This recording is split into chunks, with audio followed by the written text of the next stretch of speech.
All right, so now that you have your representation of apple using value, I want you to do the same thing you always do. Make sure you save it, or hopefully it's already saved. I want you to lock that layer, create a new layer, and if you want to reorder the layers, remember you just drag them. I like to have mine at the very top, and double click to rename this one texture.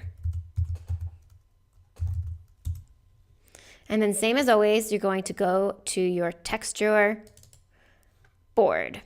So now we're on our texture board and we have our objects that we're manipulating or creating. The thing that I want you guys to think about is how can we create texture? Now we looked before when we're actually creating texture, we can think about the actual marks. So we can think about the stroke and we can think about how that stroke is. Maybe the stroke is textured or it's textured compared to the smooth.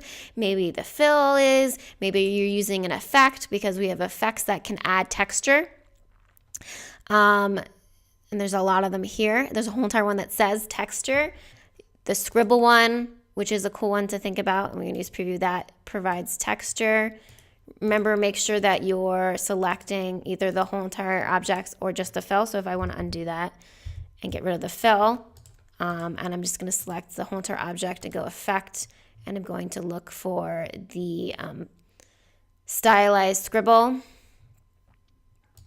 So how can we show texture? There's a couple ways, like I said. You can have the actual mark be textured. We can apply an effect. The other thing I want to show you is, remember we looked at those libraries? There's a whole entire library here that's called patterns. And we can look at the basic graphics, some of these dots, lines, textures, and it brings up these textures right here.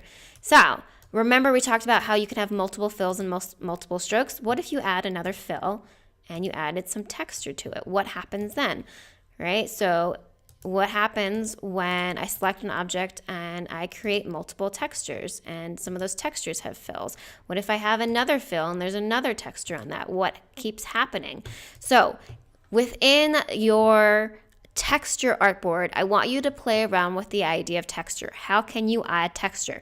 Now remember the three ways. One is the actual mark, right? We can change the actual mark to be more textured.